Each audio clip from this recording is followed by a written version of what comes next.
En el número 3, Venezuela. Pañitos de agua. Los diputados de la bancada oficialista se reincorporaron a la Asamblea Nacional de mayoría opositora.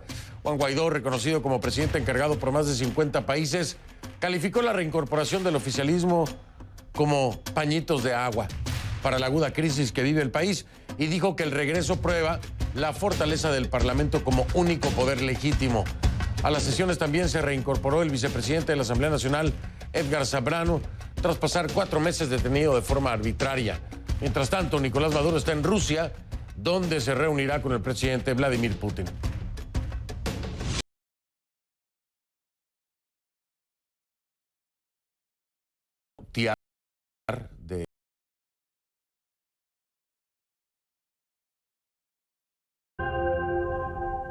Le pido que a partir de este momento me acompañe utilizando la etiqueta numeral conclu tarre tiar. Tarre, que es el apellido de mi invitado, tiar del tratado, ¿no? Conclu tarre tiar.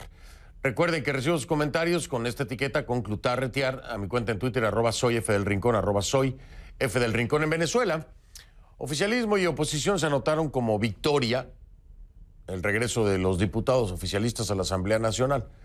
El chavismo defendió que la reincorporación de los diputados hará que el ente retome el hilo constitucional. Por el otro lado, Juan Guaidó, reconocido como presidente encargado de Venezuela por más de 50 países, ve en la reincorporación el reconocimiento de la fortaleza del Parlamento como único poder legítimo. Mientras tanto, mientras unos se adjudicaban y los otros también, Maduro viajó a Rusia para reunirse con Vladimir Putin en un intento de ganar respaldo internacional. Vamos hasta Caracas, allá está Jorge Luis Pérez Valeri, que nos tiene más información. Jorge Luis, adelante. Fernando, buenas noches. Hay que recordar que esta sería consecuencia inmediata de lo que fue ese acuerdo que alcanzó un grupo minoritario de diputados y de políticos identificados como opositores con el gobierno de Nicolás Maduro. La reincorporación de los diputados del chavismo el día de hoy tenía varias expectativas, entre ellas quiénes iban a acudir y cuántos iban a acudir. Según el quórum que presentó la Asamblea Nacional, fueron en total 38 diputados chavistas de los 54 que fueron electos en el año 2015 y pues hubo faltas destacadas, como por ejemplo no estaba presente Diosdado Cabello, quien además más temprano, uno de los voceros de la Asamblea Nacional Constituyente, dijo que estaba de visita oficial en Corea del Norte. Vamos a escuchar las reacciones a este hecho. Pero ¿cómo recibe esta reincorporación? Ya lo he dicho varias veces, el reconocimiento implícito del único poder legítimo que hoy está en Venezuela. Nosotros estamos aquí para rescatar los espacios de diálogo. Nosotros estamos aquí para ayudar a la reinstitucionalización de este poder que lo destruyó la mayoría, que lo ha mal conducido hasta el momento. Nosotros estamos aquí todas y todos. No falta ninguno de la bancada del Bloque de la Patria, no falta ninguno, todas y todos. La atención también se centró en lo que fue la reincorporación al Parlamento del diputado Edgar Zambrano, primer vicepresidente de la Asamblea Nacional, quien durante un lapso de unos 5 meses estuvo detenido, acusado por el gobierno de Nicolás Maduro de estar implicado en delitos de rebelión, de conspiración, de instigación pública, entre otros. Escuchamos lo que dijo. Mi incorporación al Parlamento, después de haber estado secuestrado durante 5 meses, con la llegada al cuerpo de los diputados de quienes ejercen el poder en el país. Y sin duda que esto configura, desde el punto de vista de la politología, un hecho muy significativo, puesto que se presenta como un acto de recomposición del ejercicio político.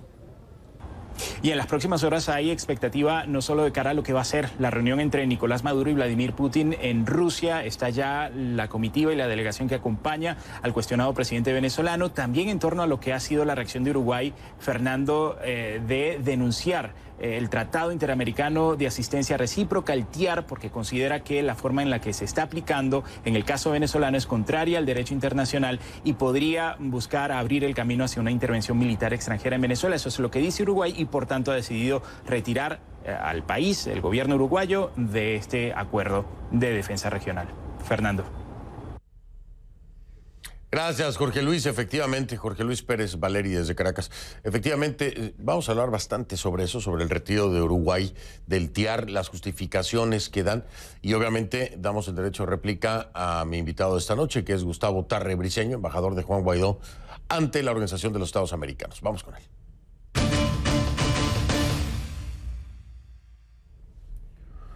Le doy la bienvenida entonces a Gustavo Tarre Briceño, embajador de Juan Guaidó en la OEA. ¿Cómo está, don Gustavo? Buenas noches. Buenas noches, Fernando. Un gusto, como siempre, estar por aquí. Al contrario, el gusto es nuestro. Recibirlo aquí es muy importante, sobre todo para escuchar cuál es su reacción ante lo que hoy ocurre con Uruguay, en la voz, obviamente, de su canciller Rodolfo Nin Noboa, que dice que Uruguay jamás se prestará para justificar acciones de esta naturaleza, refiriéndose a acciones como la intervención armada en Venezuela. Esa es una de tantas, porque al rato le avanzamos, pero no bajó al tiar de obsoleto, ilegal, muerto y enterrado. Además aseguró que erosiona la institucionalidad. Pero de entrada, ¿qué reacción hay de parte suya acerca del retiro y la primera declaración de Nin Noboa? Fernando, hace como un par de semanas conversamos aquí sobre las reuniones internacionales que se vienen repitiendo para analizar la situación venezolana, y decíamos que ya había habido suficiente conversación, usamos incluso la expresión bla, bla, bla. Y una de las cosas que yo planteé en aquel momento es la importancia de que las reuniones tuviesen resultados concretos, resultados que ayuden a restablecer la democracia en Venezuela. Como sabemos, ayer el TIAR, el Tratado Interamericano de Asistencia Recíproca, aprobó una resolución que, a mi modo de ver, no es habladuría, es una resolución muy concreta, tan concreta que Uruguay la consideró una razón suficiente como para retirarse del tratado. La explicación de por qué Uruguay se siente tan afectado, pues entramos en un mundo de especulación. Pero, ¿qué fue lo que se resolvió? No se resolvió una invasión que justificara esa indignación del canciller uruguayo. Lo que se resolvió fue que todos los países, 16 países que votaron a favor, y Uruguay, que también está obligado a acatar las decisiones, porque todavía forma el tratado y durante 2 años está obligado a cumplir con sus obligaciones, elaborar un listado de personeros vinculados al gobierno usurpador de Nicolás Maduro, que hubiesen incurrido o fuesen sospechosos de haber incurrido en delitos de, primero, violación de derechos humanos, delitos de lesa humanidad. Segundo, narcotráfico. Y en tercer lugar, delitos de corrupción administrativa. Los países se pusieron de acuerdo en elaborar un listado común, en compartir inteligencia financiera y, una vez obtenida esa información, sopesada esa información, empezar a buscar y a detener y a enjuiciar y eventualmente extraditar de un país a otro a quienes se encuentren incursos en los delitos mencionados. ¿Por qué Uruguay se preocupa tanto? Bueno, según la prensa uruguaya, hay algunos indicios de que en esos listados podría aparecer gente vinculada a altas esferas de Uruguay. Esa es una hipótesis. Otra hipótesis es que Uruguay, de los poquísimos aliados que tiene Nicolás Maduro entre las democracias del continente, bueno, siente que la decisión tomada por el órgano de consulta del TIAR afecta a su protegido Nicolás Maduro y busca de alguna forma defenderlo. ¿Y cómo lo hace? Criticando el TIAR, diciendo que es un tratado obsoleto. Bueno, el tratado tiene como objeto la asistencia recíproca de los países, entre los países del hemisferio. Es viejo, se firmó en 1947, pero tiene mucho que ver con algo bastante más moderno, mucho más reciente, que es la responsabilidad de proteger, que ha sido adelantada por las Naciones Unidas, que fue consecuencia de dramas producidos en Europa y en África, en otros continentes, pero que hacen obligatorio que cuando en un país ocurren delitos de lesa humanidad, ocurren catástrofes humanitarias como la que vive Venezuela, no es que los países deben protegerse con la famosa no intervención, sino que están obligados a intervenir, están obligados a proteger. Se llama R2P en inglés, y en el fondo, ¿qué significa eso? Que todos los países son responsables de proteger a las poblaciones del continente que están en riesgo. Y ese es exactamente el caso de Venezuela. Así es, y eso lo he hablado mucho con Diego Arria. Le voy a decir varias cosas que dice Nin Noboa en base a eso. Descarta, por ejemplo, por absurdas, dice, las afirmaciones de la oposición de una supuesta defensa a Venezuela, o en este caso sería al régimen, por parte de Uruguay en base a un vínculo económico. Eso lo dejó claro Nino Noboa. La otra cosa que dice él, se toma la decisión de votar en contra de esta resolución no a favor del gobierno de Venezuela, sino a favor del derecho internacional, de la paz y de la institucionalidad de las organizaciones multilaterales. ¿En qué se basa para eso? En el artículo 53 de la Carta de las Naciones Unidas, que dice que prohíbe el uso de medidas coercitivas, armadas y no armadas, sin la mediación del Consejo de Seguridad. Entonces ahí es que califica como ilegal la resolución del TIAR, ¿no? Esos son argumentos, Fernando, que son muy frecuentes entre quienes quieren defender a los dictadores, a los genocidas. Todos recordamos a Slobodan Milosevic, que era el líder serbio que participó y fue instrumento importantísimo en el genocidio que se cometió en la antigua Yugoslavia y que más o menos usaban exactamente esos argumentos que hoy en día esgrime Uruguay. No hay ninguna intención de violar el derecho internacional, no hay ninguna intención de transgredir la Carta de las Naciones Unidas. Más bien lo que está ocurriendo en el hemisferio es usar el derecho. Los tratados son parte del derecho de cada uno de los países, son una de las fuentes del derecho más importantes de los países, son los compromisos que los países asumen. Y llama muchísimo la atención que 70 años más tarde, ahora es que se viene a dar cuenta Uruguay de que el tratado es obsoleto. Si era así, ¿por qué no se habían ido antes? Se van ayer, se van como hoy, porque ayer se aprobó una resolución que a ellos algún temor les suscita. Y según la prensa uruguaya, hay en el Uruguay muchos delitos de corrupción que pueden salir a la luz pública cuando lo aprobado ayer se haga una realidad. Déjeme marcar una pausa, don Gustavo. Salimos del tema de Uruguay para entrar un poquito más de lleno en cuanto a este tema de compartir información financiera que pudiera llevar a la captura de... quiero entender...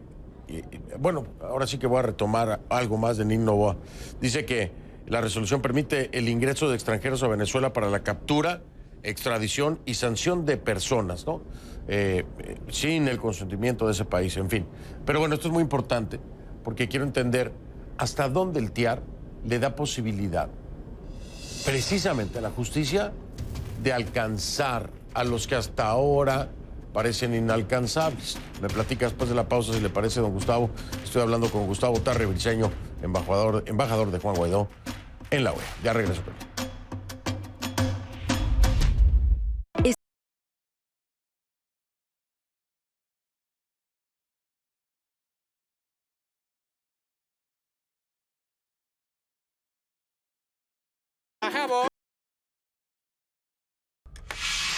De vuelta con don Gustavo Tarre Briceño, embajador de Juan Guaidó en la OEA. Le preguntaba antes de ir a la pausa, ¿hasta dónde las herramientas del TIAR le podrán permitir eventualmente a la justicia alcanzar a los que hasta ahora han sido inalcanzables, don Gustavo?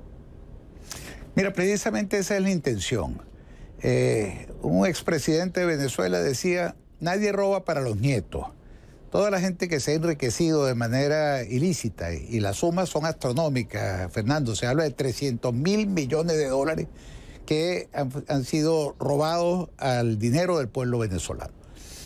La gente que robó el dinero no quiere irse a vivir a Managua o a La Habana o a Minsk o a Moscú o a Pyongyang. Ellos quieren disfrutar su dinero y, como falsos revolucionarios que son, les gusta darse la gran vida. Y uno lo ve en la forma de vestir, lo ve en los carros que compran, lo ve en las joyas que usan y en las mansiones que habitan. Y esas mansiones están precisamente en los países capitalistas, en los países de economía abierta. Esta primera parte de nuestra acción se limita al hemisferio occidental, al continente americano. Pero estas mismas ideas las vamos a proponer a la Unión Europea, de manera tal que no tengan a dónde ir a disfrutar del dinero mal habido y que de alguna manera terminen además, no solamente que se les impida disfrutar del dinero, sino que además terminen en la cárcel. y no solamente aquellos que se robaron la plata del pueblo venezolano, sino aquellos que violaron derechos humanos y aquellos que participaron en delitos de narcotráfico. El objeto es castigar, y castigar directamente y llevar a la cárcel a aquellas personas cuya culpabilidad se demuestre, y mire usted, Fernando, que son muchas. Bueno, ¿qué le puedo decir? ¿Qué le puedo decir, don Gustavo? Estoy de acuerdo con usted. Yo me tengo que despedir. Le voy a pasar una nueva versión, ahí la piensa. Nadie roba para los nietos, pero hay algunos que robaron hasta para los tataranietos. Ah, no, les alcanza hasta allá. Así es. La versión aumentada. Don Gustavo, un abrazo, mil gracias. Saludos allá en Washington. Igual, Fernando. Muchas gracias. Gracias. Gracias, Gustavo Tarre Briceño, embajador de Juan Guaidó en la OEA. Hago una pausa y ya regreso.